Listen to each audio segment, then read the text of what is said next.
Maglalagay na kami ni Hapon ng fertilizer o abono dun sa bukid. Hi, hello, minasan konnichiwa. Tara, samahan nyo kami today's mini vlog. Pinuntahan nga ako ng dalawang mag-ama ko dito sa taas dahil dito ako natulog kagabi. First time kong natulog na hindi katabi si Kenshin at si Hapon. Tinatry ko kasi magpabebe kay Hapon mga bi, baka sakaling lambingin niya ako. Kaso nga lang, natiis ako ni uncle nyo. Pagkatapos namin kumain, nandito nga sa labas yung dalawang mag-ama ko. Naglilinis si Hapon ng sasakyan niya. Lagang alaga niya itong sasakyan niya. Sana all inaalagaan. Linis siya ng linis dito kaso nga lang hindi niya ginagamit. Pagkatapos nga niya maglinis ng sasakyan niya ay nagyaya na siyang pumunta dun sa bukid. Kung kailan umaambon saka dun pa siya nagyaya.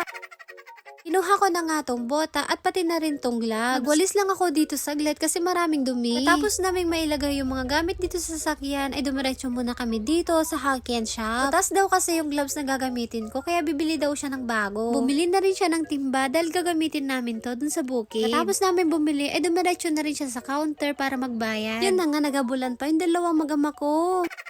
Katapos namin bumili ng mga gagamitin namin, ay dumiretso na kami sa bukid. Pasuyo pa nga si Hapon, nalagyan ko daw ng gamot yung lieg niya kasi masakit daw. Kaya nilagyan ko para tong salon pass. Tapos ng ilang minutong biyahe, ay nakarating na rin kami dito sa bukid nila biyanan ko. At kitang-kita nyo naman mga bi, ito yung inararo namin ni Hapon nung isang araw. Napanood nyo po yun dun sa isang mini vlog ko na nag-araro kami ni Hapon dito sa bukid. Kinuha ko na nga rin itong mga gagamitin namin. Naglagay na si Hapon dun sa timba ng gamot o abono o fertilizer, hindi ko alam kung anong tawag dito mga bi.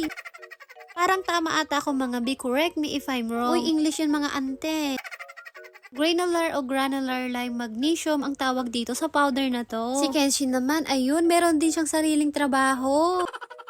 Nagsimula na nga si Hapon, ako naman ay naglalagay na ako dito sa timba. Hindi ko alam kung ilang oras kami matatapos dito mga bi. Dito sana ako maghahagis ng fertilizer kaso nga lang si uncle nyo mga bi, ayaw niya ako dito. Doon daw ako maghagis sa kabila para daw mas mabilis yung trabaho namin ni Hapon. Abay, tama naman siya mga biyeno. Kaya dito na lang ako naghagis sa kabila ng fertilizer. Buti nga ngayon, ay kasama ko na si Hapon na naggaganito sa bukid mga bi. Dati kasi, nung medyo bago-bago pa kami ni Hapon, hindi ko siya kasama. Ang lagi kong kasama ay yung tatay niya. Yung binan kong lalaki, sinasama niya ako dito sa bukid noon para maglinis kami ng bukid. Dahil wala yung mga binan ko dito, kaya si Hapon na lang ang kasakasama ko dito sa bukid. Hugas na nga kami ng kamay ni Kenshin dahil aalis daw kami. Kulang kasi yung isang sakong fertilizer mga bi, kaya bibili daw ulit si Hapon. Akala ko nga tapos na, hindi pa pala. Kaya nagpunta kami dito sa Watahan, dito kami bibili ng mga fertilizer. Nagmamadali na nga kami maglagay ng fertilizer dun sa bukid. Dahil nagkulang yung mga nilagay namin, ay kailangan bumili ni Hapon ng mga ilang piraso. Medyo may pagkaluwang kasi yung bukid ng mga binan ko, kaya marami kaming gagamitin. Kahit napakaliit niyan mga bi, grabe napakabigat niya, nasa 20 kilo. Bumili na nga rin pala si Hapon ng 4 na sakong pupo ng manok. Tapos ayan, nagbayad na siya. Pagkatapos niya magbayad, ay nagpunta na kami dun sa sasakyan. Si Hapon naman ngayon ang magbubuhat at maglalagay nito sa sasakyan. Ganda nga yan para kay uncle nyo mga bi, para pumayat-payat naman siya. Katapos namin bumili ng mga ilang sakong fertilizer, ay balik ulit kami sa trabaho. Kailangan namin lagyan lahat ng fertilizer yung lupa. Dito nga pala sa pinaghahagisan ko, dito kami nagtatanim ng patatas. Ito nga palang hinahagis ko para siyang abo. Pagkatapos ko dun sa taas, ay dito naman ako maghahagis sa baba. Dito kami nagtatanim ng labanos at talong. Aabutin kami dito ng mga ilang oras kasi nagkukulang yung mga nilalagay namin. Kaya pabalik-balik kami dun sa Watahan. Medyo malapit na rin ako matapos sa paghahagis ng fertilizer. Si uncle niya naman parang ang tagal niya ata mga bi. Malapit na nga ako matapos pero siya 1 taon pa ata bago matapos. Natapos na nga ako dun sa baba kaya pumunta na ako dito sa taas para uminom. Kaya naman pala napakatagal ni Hapon kasi inuulit niya yung ginagawa ko. Nagungot pa nga si uncle yung mga bi kasi bakit daw pa diretso yung paglalagay ko. Dahil matapang din ako, kaya ang sabi ko kay uncle nyo, siya na lang yung gumawa. Kaya ayun, hindi niya ata kinaya yung powers ko mga bi, siya naman yung gumawa.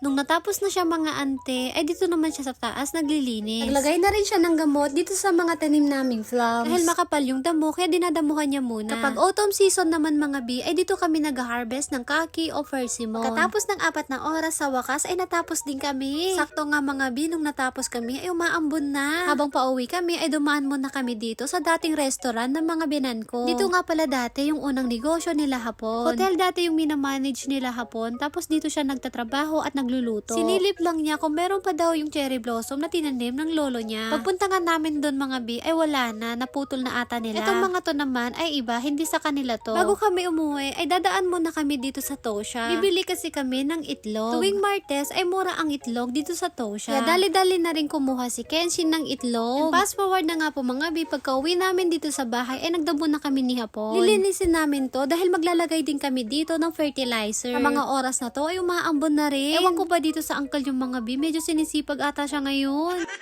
Dito nga pala ako nagtatanim ng mga gulay ko na pangkain namin sa araw-araw. Sabi ni Hapon, kailangan na namin lagyan ng fertilizer. Kapag may fertilizer, dapat mga 1 linggo daw bago magtanim ng mga gulay. Diba matalino din pala tong si Hapon, charot.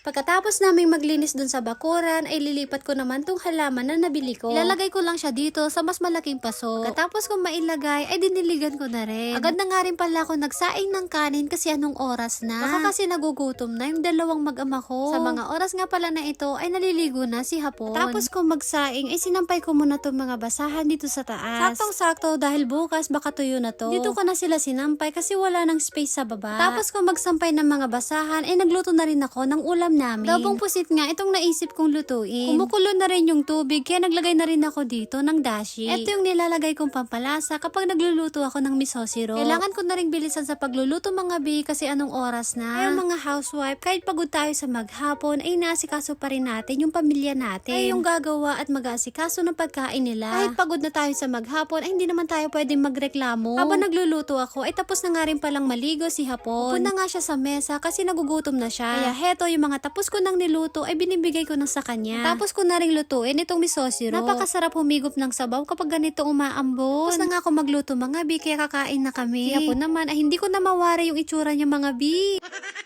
Ang dami naman kasi namin ginawa ngayong maghapon na to kaya pagod na pagod siya. Hindi ko nga sa kanya na i-massage ko siya bago siya matulog. Pampalambing lang mga bi kasi napagod siya sa maghapon. Habang kumakain kami, ito namang si Kenshin ay nagdo-drawing. Pagkatapos ngang kumain itong dalawang mag-ama ko ay naglalandian na naman sila. Pagkatapos nilang kumain ng kanin, ay kumain naman sila ng cheesecake. Ito yung cheesecake na ginawa ko nung anniversary namin ni Hapon. Tinanong ko nga siya kung masarap yung gawa ko. Ang sabi naman niya ay masarap daw. Nikilig nga rin ako kasi pinapanood ni Hapon yung mga mini vlogs namin.